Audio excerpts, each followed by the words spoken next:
Hey, welcome to church, everybody. Good to see you today. Glad you're here.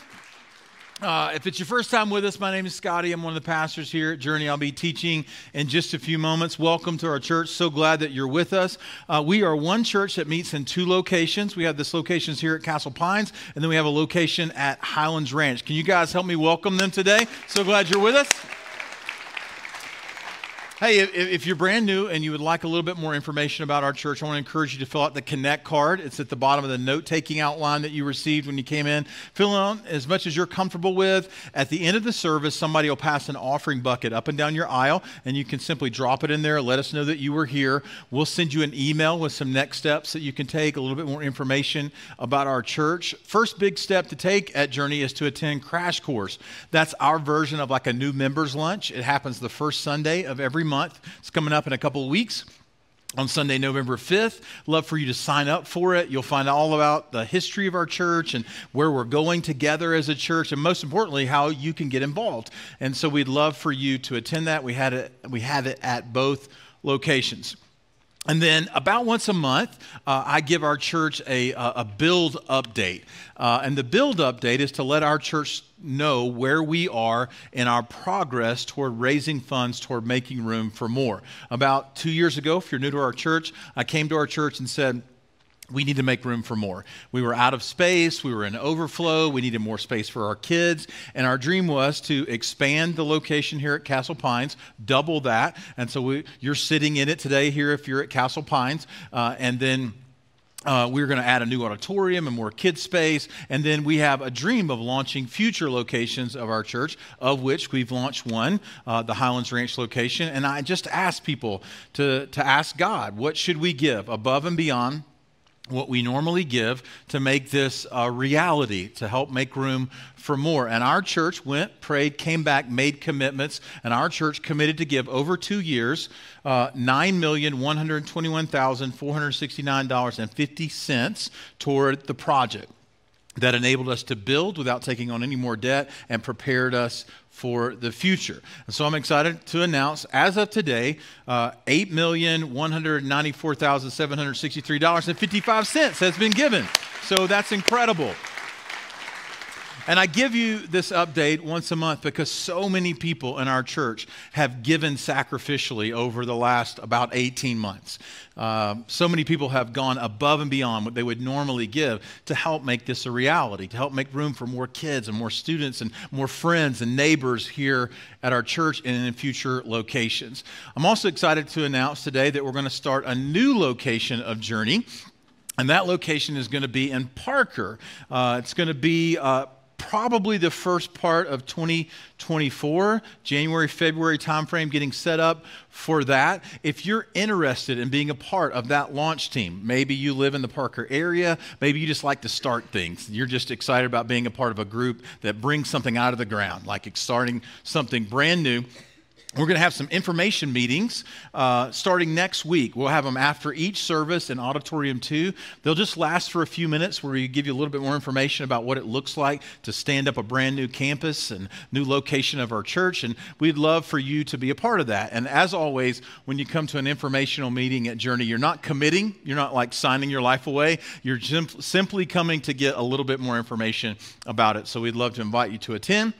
And also announcing today that Jamie Heiner, our chief of staff, is going to be the location pastor there at Parker. So yeah, so we love Jamie.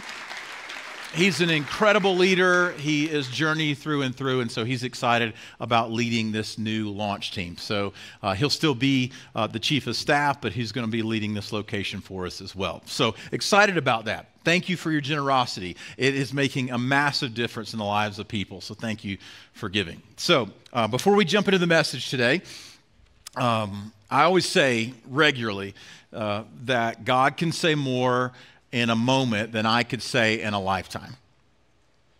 And I always say this, that we want to get into a position to listen to God. That God is speaking all the time. He's just waiting on us to get in a position to listen. Over the last couple of weeks, my wife and I, we took 2 Sundays off and we traveled a little bit, and then we've been on planes. And you know when you get on a plane and say, hey, we're about to take off, please put your device in airplane mode. And some of you are rebellious flyers. You never do it. You're just like, I don't know why we need to do that. But some of you are. And you put it in airplane mode. And then when you land, as soon as you touch down, you flip your phone out of airplane mode. And then what? All of these messages start popping in. And then everybody's checking their messages. But here's the truth. The signal is always broadcasting. I just wasn't in the right mode to receive it. And so sometimes here in our lives, we're so busy and so distracted. God is speaking. We're just not in the right mode to receive it. And so hopefully today, we're going to flip it off airplane mode and receive today. Let's open our lives up and say, God, here I am. Please speak to me today. So let's pray. God, we come before you today, and we know that you have words to say to us. I know that there are people in this room and watching online, and that we're all in different places, and we're carrying different things. We're going through a lot today. Some of us need wisdom. Some of us need encouragement. Some of us need hope today. You know what we need. And we came here to hear your voice today. So I pray that you would speak to every person listening today, every person watching today. If you're open to hearing from God, I just invite you to pray this simple prayer that we pray every time we gather together as a church. If you're new, just a simple prayer between you and God, something like this. God, would you please speak to me today? Because I'm listening. And then pray for somebody else. Pray that they would be open to God. Maybe they're your friend, maybe they're in your family. Just a simple prayer for them, something like this. God, please speak to this person today and give them the faith and the courage to respond to you. Yeah. God, please help our Broncos. In Jesus' name, amen. They need a miracle. So good to see all of you today. We are in this teaching series around questions from Jesus. I love questions. I've always been a very curious person. As long as I could remember, even like as a little guy, I would ask why a lot. That's one of my favorite questions. Why? Why is this the way that it is? And sometimes when you're handed a policy or a procedure, or this is the way we do things, I always go to that first question. Why? Why are we doing it this way? I love the question how. When I first started going to church, I would go to church and I would hear a sermon or a message, and I would leave and think, I'm inspired, but how? How do I do that? Like, yes, but how? As a leader, I love questions. One of the questions that I ask myself quite often and then ask my teams is, what one thing, if it changed, would make all the difference? Like I ask myself that question personally, and I ask our teams that. Maybe you could ask that even in your family. What one thing, if it changed, would make the most difference in our life? And we think about that, and then we work on it. As a leader, I'm constantly asking, what do you think? What do you think? What do you think? Every Thursday, I sit in a meeting with 10 or 12 people, and we walk through the message together.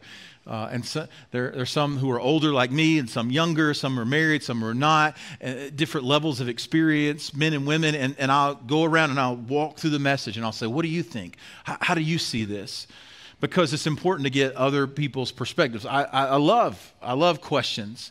I love asking the question, what would you do in this situation? Like just getting different people's perspective. I've been going to counseling regularly for many years. Because I realized I kind of came to the end of the road of what I could manage, and I needed an outside voice and perspective to help me. And so I go to a counselor regularly, and they ask all of these probing, uncomfortable questions.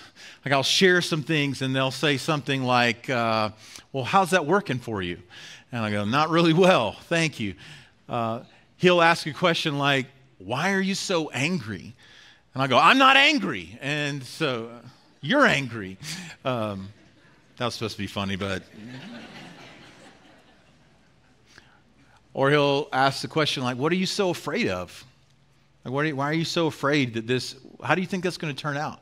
And the reason why I think these are so challenging is because these questions have a way of like burrowing into your soul, right? You just keep wrestling with them. Like, how is this going to, and I'll find myself thinking about it as I go to sleep, or I'll wake up in the morning, or I'm journaling something. I find myself going back to certain questions. I think that's why Jesus loved questions, because they're different than just giving a simple, pat answer. Questions have a way of making us wrestle with the truth. And so if you're brand new with us or haven't been here in the last couple of weeks, we talked about this idea that Jesus asked over 300 questions in the Gospels.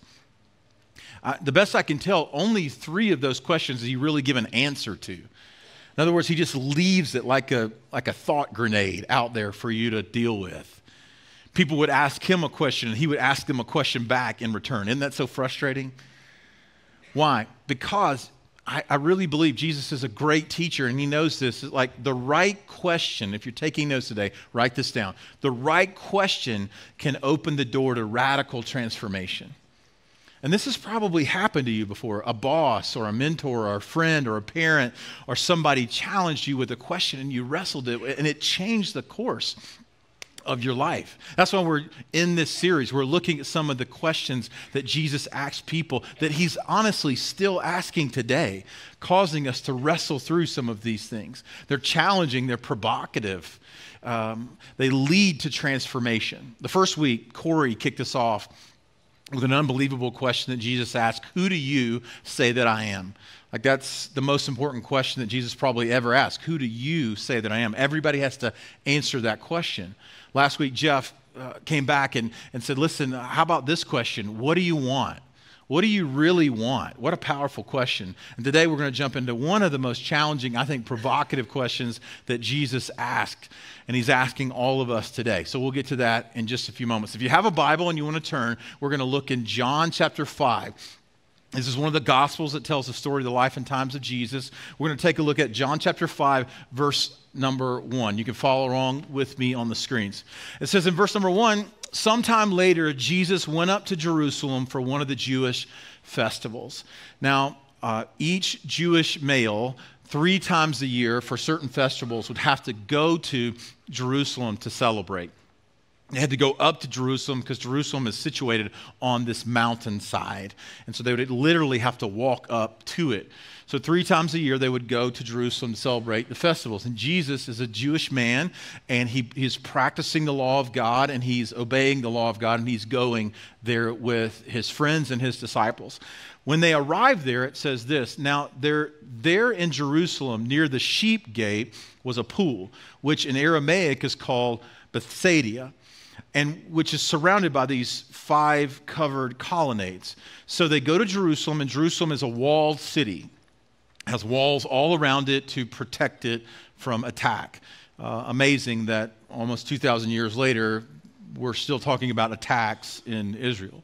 So they protect it from attack, and there, around the walled city, there were certain gates for people to what? To come in and out. And this gate was called the sheep gate. Incredibly creative, because this is where the sheep would come in.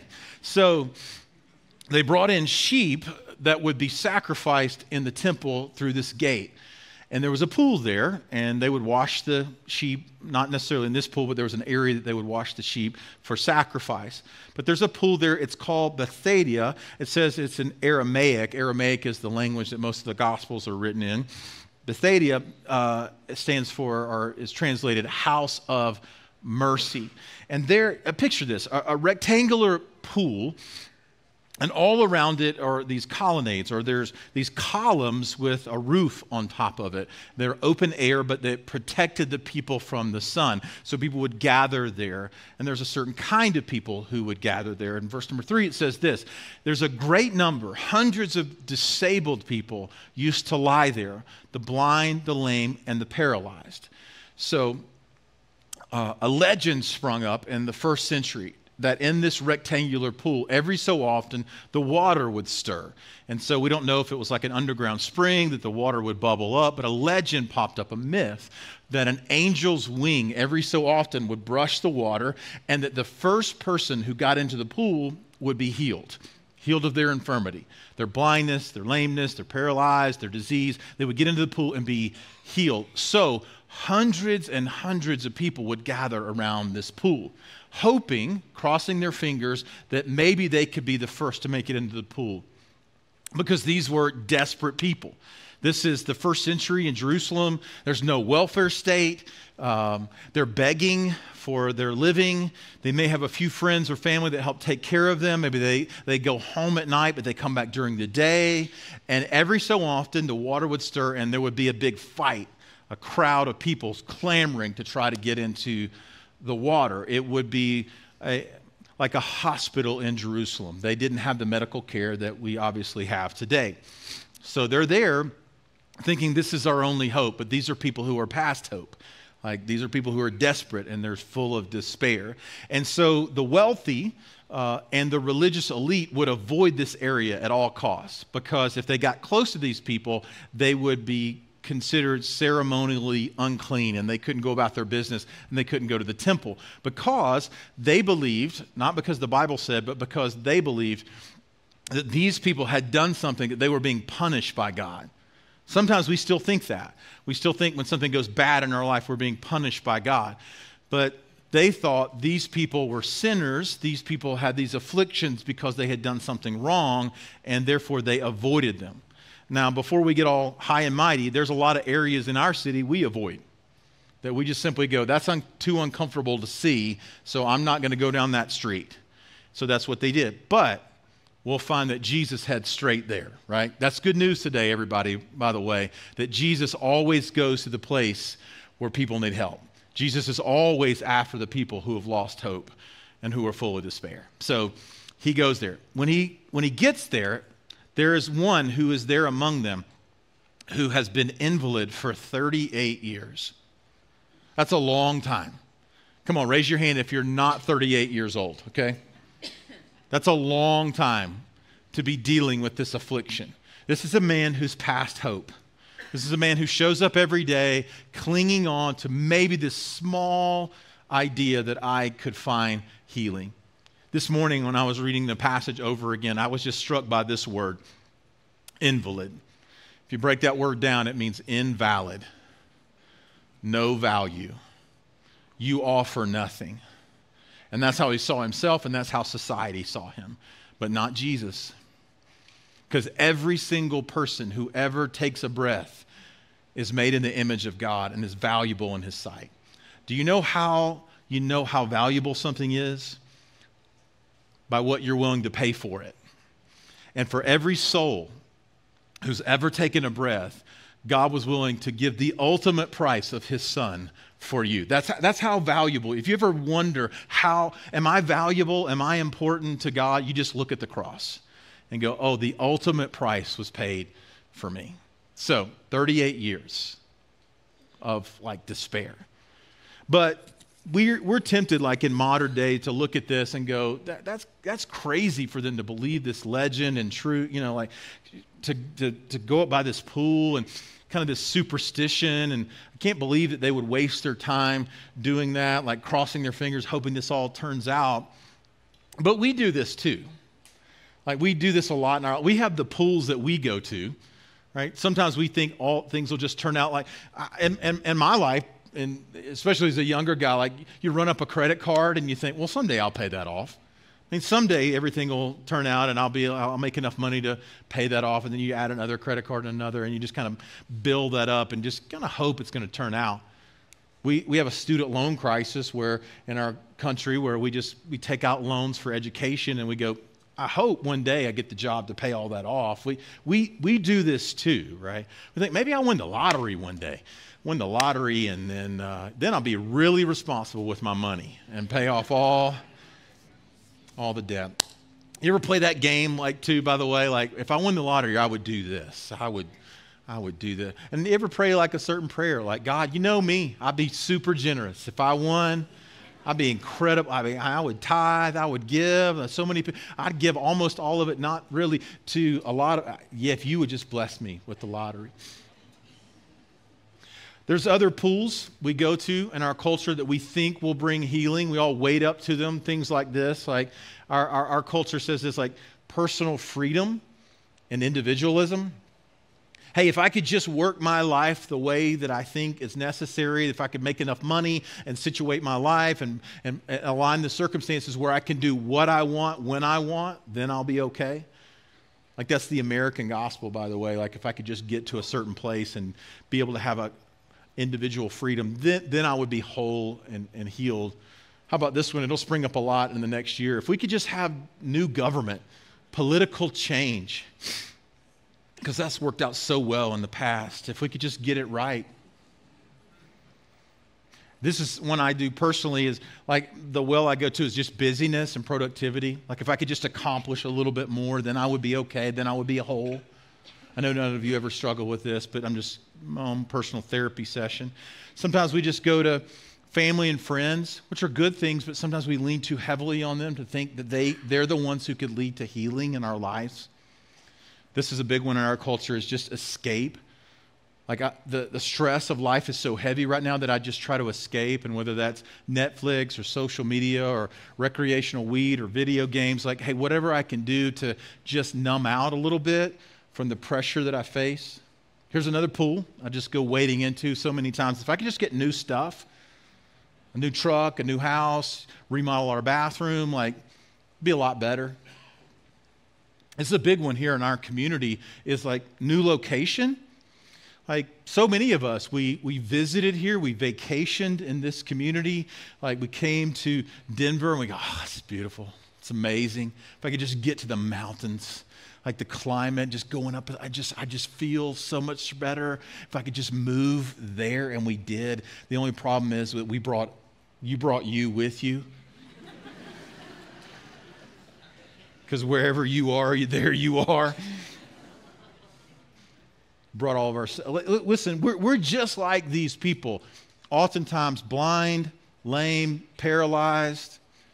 And we're doing the best we can. We just come up to the pools and we think that they'll heal and we think that they'll satisfy, but they don't. And now we come to the question. In verse number 6, when Jesus saw him lying there and learned that he had been there for so much time, he asked him this question: do you want to get well? Now, I don't know about you, but when I read this question, I think, this is kind of sarcastic, right? I mean, this is almost a little cruel, right? Do you want to get well? Of course he wants to get well. Isn't this obvious, Jesus? I was thinking that the man probably is going through his brain a couple of things like, yeah, I'm laying here. I've been laying here 38 years. Of course I want to get well. But Jesus is digging in. Because do you know this? Like sometimes we love the idea of getting well. We're just not really in love with what it will take to get well. Jesus is asking him, do you really want to? Sometimes Jesus looks at us and says, hey, I know you're saying you want to change. I know you're saying you want healing, but do you really? Do you know what that will cost? This man had been invalid for 38 years, which in this culture meant he was a beggar, which meant that he was dependent upon a lot of other people, which many people saw him as a victim. And sometimes with this amount of time, his illness could have become his identity. Jesus is saying, hey, if you're healed, you'll have to get a job. If you're healed, all of those people who shunned you, the society that rejected you, the people who said you were unclean, you're going to have to interact with them again. Are you ready for that? Are you ready for what will come after? I love the idea of being healthy. I hate the idea of eating healthy. I've been on this kick for like no sugar, no bread, which means I don't enjoy my life at all. You're like, he's not smiling. That's right. I've had no sugar, no bread for like 6 months. It's bad. Sometimes we go, I love to be healthy, but I don't want to go to the gym. I love the idea of going to the gym, but going to the gym. I love the idea of being financially free, but I don't know if I want to. You get it. There's a price to be paid. Something comes after. Do you really want to get well? So then it goes on. This man responds, And he doesn't really say yes. He just starts to expound on the idea. He says, I have no one to help me get into the pool. He's fixated on what? The pool. If I could just get there, then I would be okay, but haven't been able to get there. And this is a sad verse where he says, no, there's no one to help me. He's been there so long that there is no one to help him get into the pool. And he's like, I'm all alone in this. But then he shifts a little bit and he starts to blame. He says, while I'm trying to get in, someone else goes down ahead of me. He shifts the focus to it's somebody else's fault that I can't get there. Sometimes we do that when we're in a condition and we go, well, it's my boss's fault, or it's my ex-wife's fault, or it's the system's fault, or it's our culture's fault. You know, and none of you do that, but there are people out there who do that sometimes. Jesus ignores all that because he's not concerned about the pool. Man is looking for healing and doesn't realize that the healer is right in front of him. He's in the right place. He just has to meet the right person. So, goes on to say, Jesus says to him, get up, pick up your mat, and walk. At once, the man was cured and he picked up his mat and walked. Now, I like to put myself in the story when I'm reading it, and I just imagine this man sitting on his mat, looking up at this stranger, doesn't know it's Jesus, and this man just looks at him and says, do you want to get well? And he gives a little bit of an answer, and then Jesus says, get up. Now, can you imagine, probably a few things go through his head that we can't say in church, but like the first response is, really? Jesus is asking him to do something that is impossible. But listen, Jesus is always asking us to do things that are impossible. Because then Jesus, as we try, as we act in faith, enables us to do that very thing. If anybody else had said these words to him, they would have been cruel.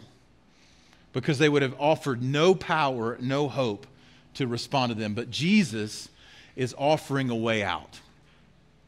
Jesus is offering us a way out, a path toward change. And sometimes when he calls to us and urges us to do something, we say in our minds, that's impossible, until we respond. I love this. It says, get up, pick up your mat, and walk. Now, those words are really close together, and they're said quickly as we're reading them, but what if there's a pause in between? Like, I just try to picture it. It could have happened like this. It might have happened differently. But when Jesus says, get up, and the guy says, I'm going to try. And he stands. For the first time in 38 years, muscles that had been atrophied suddenly come to life. Nerve endings respond. And he stands. What if there's steps? I always like to think that God heals so many times in our lives in steps. Hey, do this. Start here. And he stands.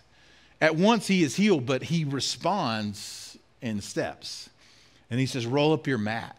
Now, listen, I don't want to be too descriptive, but the mat he's been laying on for a long time is dirty and disgusting and smells. If you're a paralytic and you have to go to the restroom, you don't pop up and go to the restroom. Like it has the stains of his shame and his past. And he says, roll that up and take it with you. So he rolls it up. And then he begins to walk. And normally when I think about a miraculous moment, surely he just begins to walk, and maybe he runs and maybe he jumps. I don't know. Or maybe he walks with a wobble because he hasn't walked in 38 years. Maybe it's strained. And people look around at him and go, look at that wobbly walk. And he goes, you should have seen where I came from. Sometimes, listen to me, when God heals you, you walk with a wobble, and other people go, I can't believe you're so wobbly when you walk. You should have seen where I came from. So then it gets interesting. It goes on to say this. The day on which this took place was the Sabbath. If you're new to the Bible or new to the Ten Commandments, command us to take a day for a Sabbath. It literally means rest or to cease from labors. So the Ten Commandments are given to a slave people. And so there's a way that we're going to live and interact with each other with God. And one of those is to keep the Sabbath, remember it and keep it holy, which means to set it apart. Work 6 days really hard and then rest. Remember, reflect that God has given you new life. But then religious people kept adding on to these things, like you can't heal on the Sabbath. And one of the 39 things that they added on to this law that weren't in the Bible, weren't what God said, but what people said to keep you from breaking the law, that one of those was don't carry anything. Don't carry a burden. Don't work, like carry stuff. Isn't this amazing? It's on the Sabbath. So some Jewish leaders said to the man who had been healed, it's the Sabbath. The law forbids you to carry your mat. Talk about adventures and missing the point, right? They knew from his mat that he had been healed. And they jumped right over the fact that the man had been paralyzed for 38 years, and they focused instead on this little minor infraction. Maybe you stopped going to church because people weren't looking at the heart, they were looking at the outside, they were looking at all these little man-made traditions, and that just pushed you away. Like, if God is like that, these guys, they're heaping this burden on this man. Talk about adventures and missing the point. It's crazy. But then think about this. Their prohibition was don't carry a burden. Do you think the rolled up mat was a burden? No. The rolled up mat is a trophy of grace. The rolled up mat reminds me where I came from. It's not a burden. You know what was a burden? Being paralyzed for 38 years. Where were you then? You avoided me at all costs then. This is not a burden. You're heaping a burden.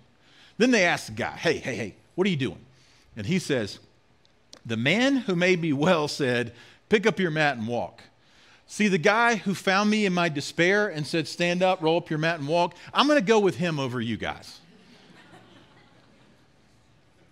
They said, well, who was it? Who was this that told you to pick up your mat and walk? And he says, I have no idea. Because Jesus had slipped away into the crowd. Jesus healed him. He wasn't ready to go public with his ministry in this way yet. He didn't need the credit for that. He slips back in the crowd because he just loves this man. But later, Jesus finds him. Where does he find him? At the temple. This is important. Every word of the Bible matters. For 38 years, this man has not been able to go to church. 38 years, he's not been able to go to the temple. Why? Because he was considered ritually unclean. So what's he do? The very first thing, I've got to get into the presence of God. I got to thank God for what he's done in my life. I don't even know how it all worked, but here I am. Jesus finds him there. He says, stop sinning. That's an interesting phrase. And everything I read about it, it said that probably this man, at some point in his life, his condition was connected to his behavior. Think like maybe the reason why he was paralyzed was that he got into a drunken brawl or committed a crime or did something like, so Jesus says, hey, stop sinning or something worse may happen. Well, what worse could happen than being paralyzed for 38 years? You see, what Jesus is trying to do here is he's healed him physically, but now he's trying to heal him spiritually. He's saying something worse could happen, and that could be being separated from God for eternity. So he says, hey, come on this path with me spiritually too. And then he went back to the Jewish leaders and said, it was Jesus. I know who it is who healed me. I was looking in all the wrong places for healing until I met the healer. So let's end today with just a couple of big ideas. I want you to take some notes down with me. Jesus asked every single one of us the same questions. Do you want to get well? And could I add, really? Sometimes you have a friend or a family member, a coworker, and it feels like they keep veering off course, and you think in your mind, do they really want to it doesn't seem like they really want to change. But then Jesus asks us the same things. When we're stuck in places, do you want to change? Do you really want to change? Because of what that will take. Here's a couple more questions to ask yourself. Where am I crossing my fingers and hope it all turns out? That could be in our marriages, where we just go, hey, it's a rough season, we're not working on it, I kind of stay later at work, just numb out. Maybe it'll turn out later. Maybe something going on with your kids, maybe something going on financially, like I don't even want to pull up the accounts because it's not good right now. How about this? Where am I looking for healing? I mean, be honest. Where am I looking for healing? Here's another question. Am I just following the crowd? Our culture says, go this way, and that will make you okay. Go this way, you'll finally be satisfied. Am I just following the crowd? How about this? Strong question. Who or what am I blaming for my condition? Again, I know no one in here would do this, but for the ones who are watching online, who are at fall break, and you're like on some tropical island, you're watching this later, this is for you. Who am I blaming? My boss, my ex-wife, this situation, this circumstance.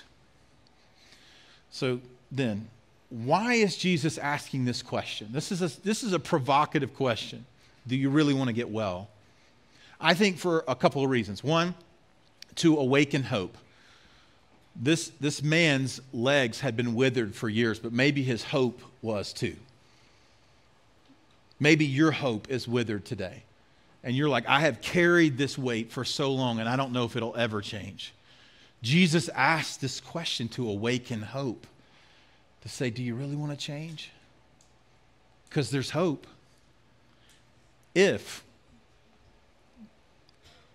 Are you willing to try something else?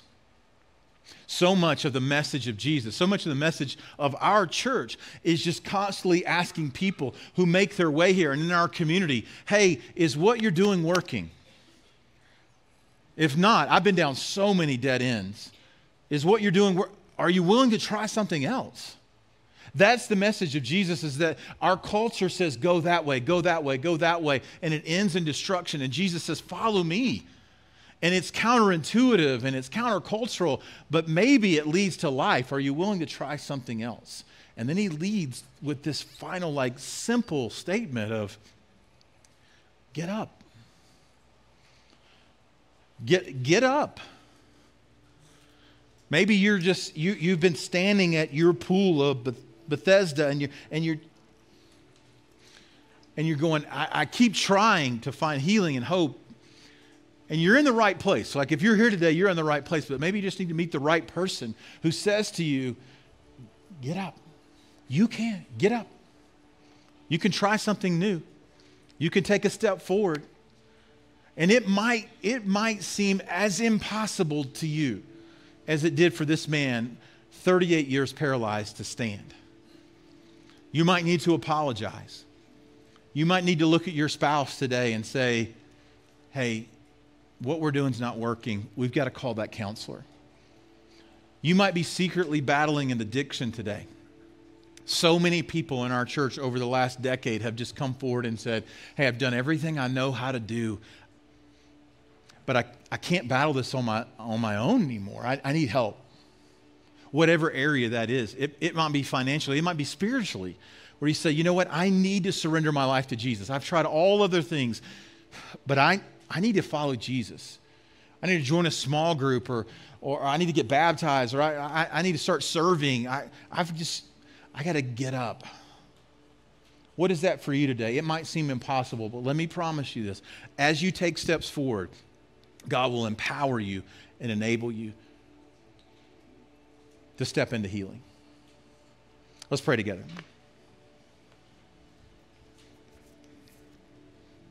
So God, I know in this room, so many of us are standing on the edge of change. We need hope today. We need some things to alter and transform in our lives, one area or another.